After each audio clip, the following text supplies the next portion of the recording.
Hello, everybody. This is a message that I wanted to put out there for my friends and family. I feel like God is asking me to share what I have experienced in the last year. And man, as much as I would love to be able to sit down with every one of you and just have a cup of coffee and tell you all about it, I know that there's not enough hours in a day, there's not enough days in a year for me to meet with all of you and to hang out and spend time together.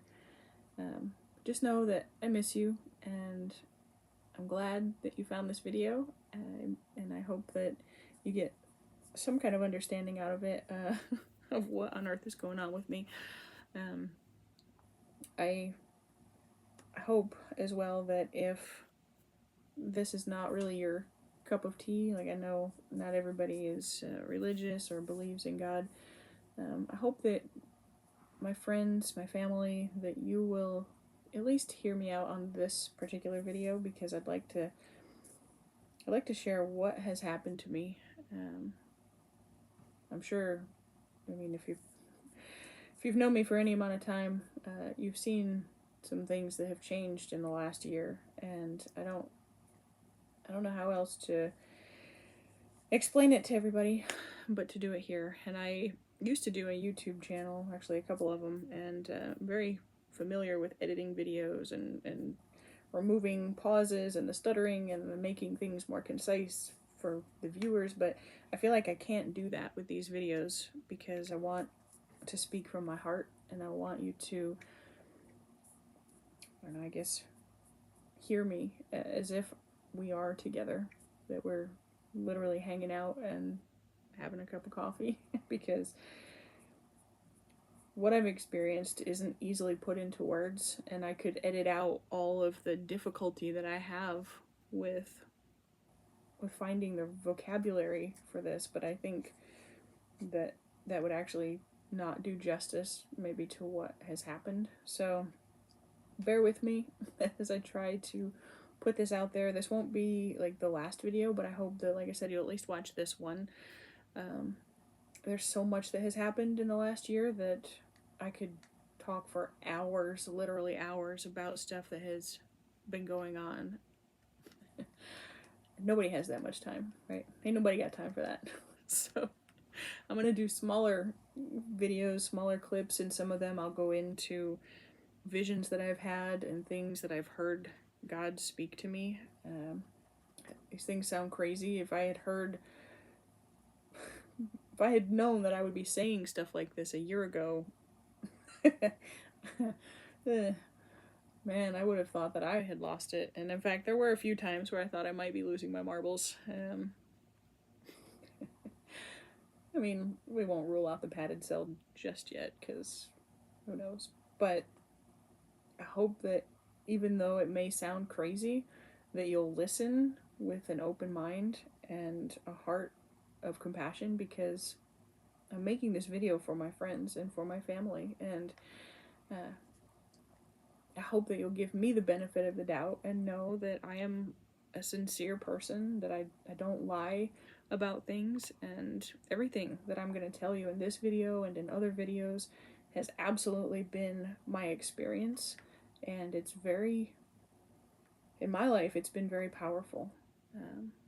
And I don't know how else to share it other than to do it this way. So bear with me. For those maybe who didn't know, I have identified as a Christian for most of my life. I will say that I was, and I don't mean to take anything away from my grandparents at all. They did a very good job of introducing me to Christ, and but I remember being like 7 years old and being at church, and they played for us a movie about the end times, and I think it was called like Thief in the Night or something. It's a very scary movie of what the earth will be like, you know, after the rapture, and terrified me as a 7-year-old. And so I gave my heart to Christ then because I was scared. And that is not what he wants, but it did set the foundation for my relationship with God. I did go to church when I was little for a long time, and my grandparents took me fairly frequently for a while. I went to vacation Bible school once.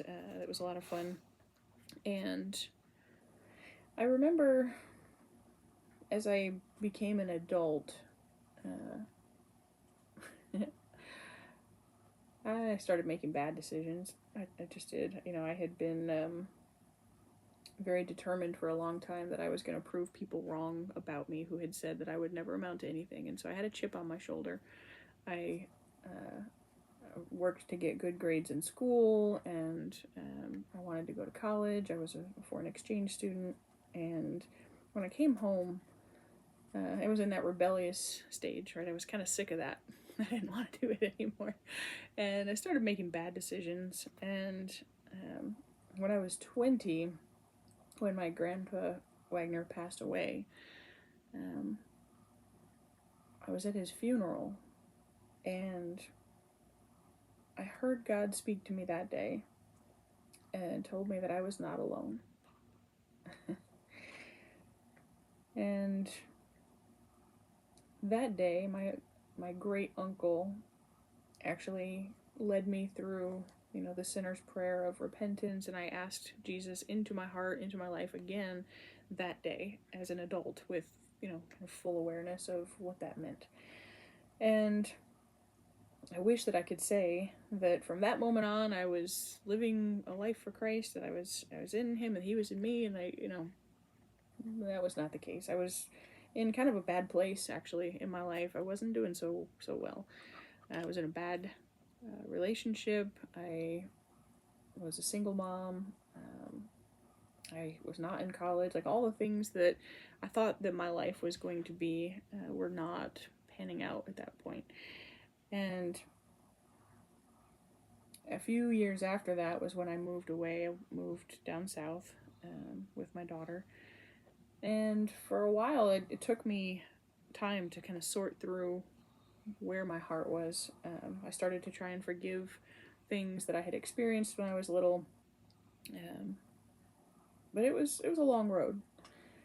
Fast forward, maybe 20 plus years into about 2019-ish. And God had been, I want to say, almost knocking down idols when I look back on it. It's like everything that I had in my life that I had put before and in front of him was being toppled one after the other. It was brutal. It was probably a 3-year span of everything in my life falling apart. My career, my health, our children were not doing well. My husband and I were having trouble dealing with grief. We had, our finances were not great. I mean, literally everything in my life that I had worked for, that I felt had made me successful, was being knocked over in a really brutal way. It was a tough couple of years. And then in 2021, can't even really explain it looking back, what happened. Those of you who knew us before then, when we said that we were selling our house and moving, everybody we knew was like, why? Like, all of our children were there in that area. We had a beautiful home. We had good careers. Like, there was no reason for us to move or to do what we did. And all I can say is that God started working, pulling, influencing. I don't even know how to describe it. We knew that God had a plan. I guess that's the best way to put it, and what we kept saying, like, God has a plan. And we needed to sell the house. We didn't know where we were going to go. We were looking at houses up north where my family lives. We were looking down south in other areas where my husband's family lives. We looked around where we were. We didn't know if we were going to even be able to buy a house, because in 2021, houses were just like, they go on the market and they were gone immediately. And so we sold our house with no real plan in place. Found our home that we're in now up north near my family, and we moved. Like, just like that. My husband left a career that he had been in for over 15 years.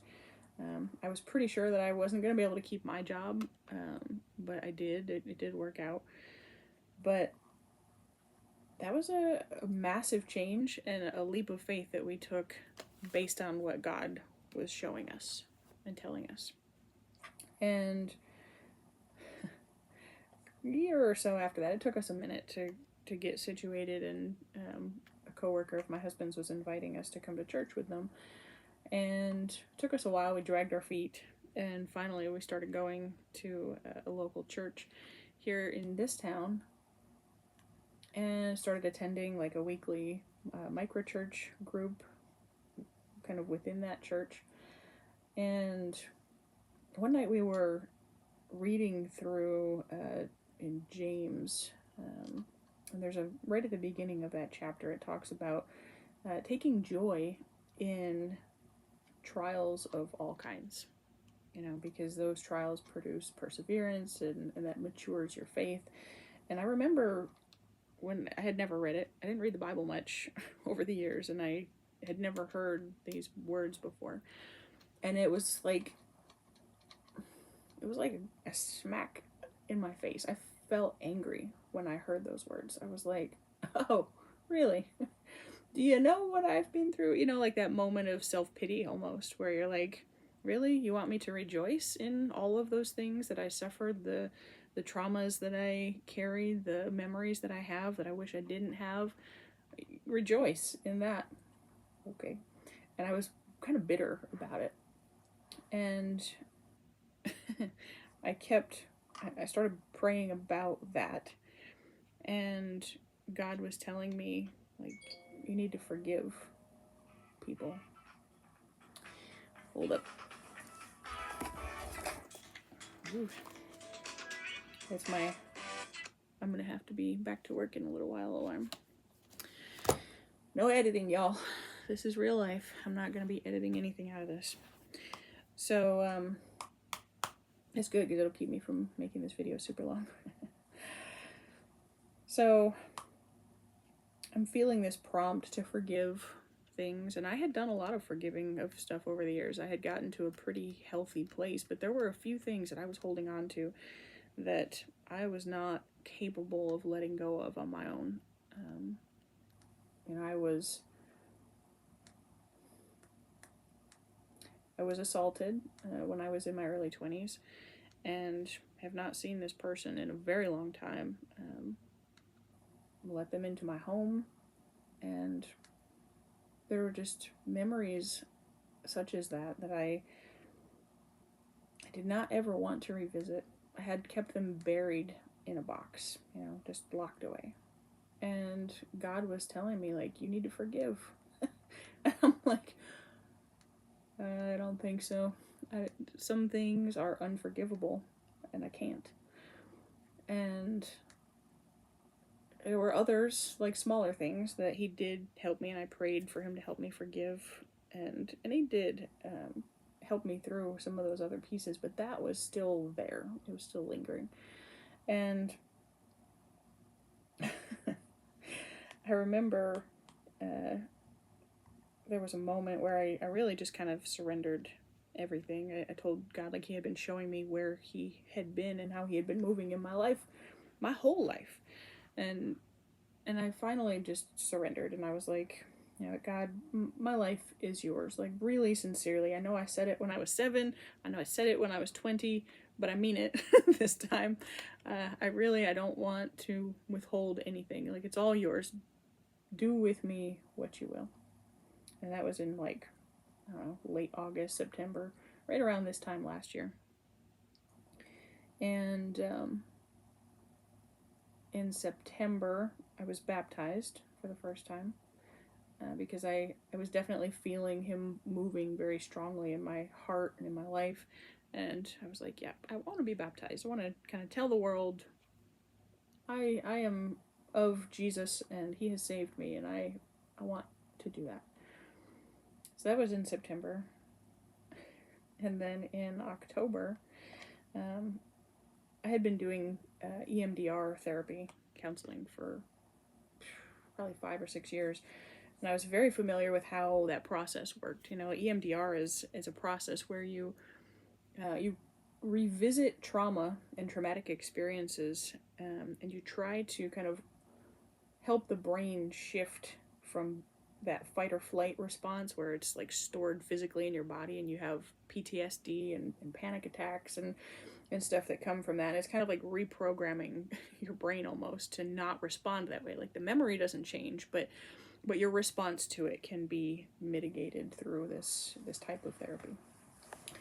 And I had been doing that, for a long time with different things, and I felt like I was in a good place. I didn't want to ever address, I had told my counselor, like, I'm not really ever going to do that one. I don't ever want to relive that. I don't want to revisit it, because you kind of do. When you go through EMDR, you pull back, like details come back to you, stuff comes back to your mind that you didn't even know that you remembered.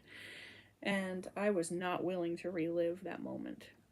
And so I had told my husband that day, I was doing counseling online, and I had told him before my session, I said, I think I'm done with the counseling. Like, I'm in a good spot. I don't need to do it anymore. This last piece, like, if I have to live with that for the next, however long that I live, and it pops up a couple times a year, like, I can live with that. I'll be okay. All the rest of it is good. And from the moment I left him and walked down the hall and got on my computer to tell my therapist, like, I'm good, we're done, we don't need to meet anymore, out of my mouth instead comes, I would like to address this today. Like, don't know what the crap happened between the living room and the bedroom where I was getting on my laptop. Minutes later, my brain was like, we're gonna do this. And I know that was God. He pushed me, like, at that moment. He gave me courage to just do it. And I don't know where it came from other than to say, it wasn't me. I did not want to do this. And so I'm about 40 minutes into this session. It's really hard.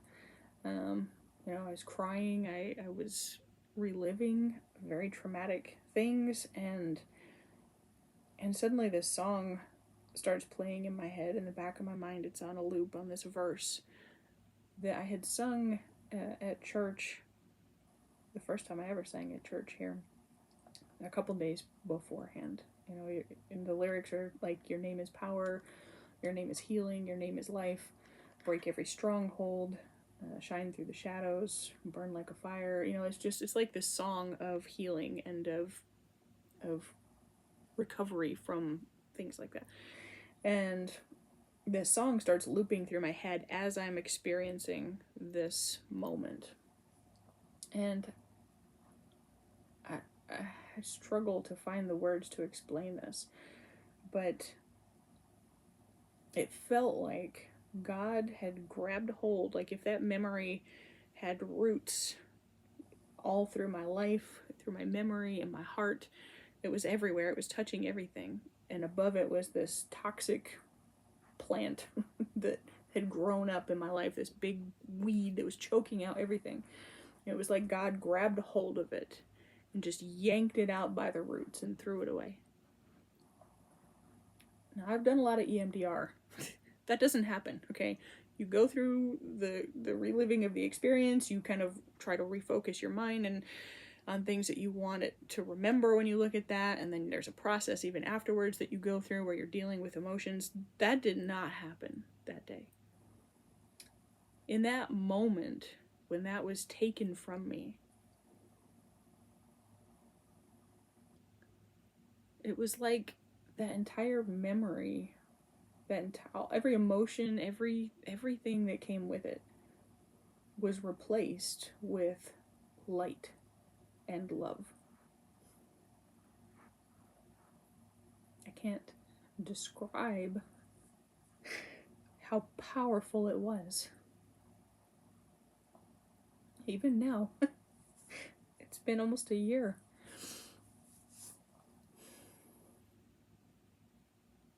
And even now when I look back at that memory, that's what I see. Like, I know that it was there. I could tell you what happened. Like, the memory isn't gone. But when I look at it, I am filled with love and light and joy. How is that possible without God? It's not. And that moment changed everything for me. I will never be the same. It is as miraculous to me as a person who has been in a wheelchair their whole life and couldn't walk, who can suddenly stand up and just take off running. It was that miraculous. There's no other word. It was a miracle. He healed my heart in a way that I didn't even know was possible.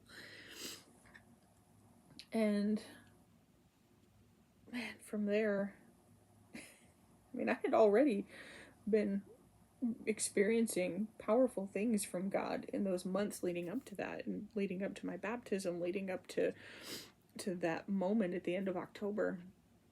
And there was no going back from there. It was just like the avalanche had begun months before, and it was in full force now. My life was being rearranged in a huge way. My heart, I found forgiveness for things that I didn't know I could forgive. I found love for people I didn't know I could love.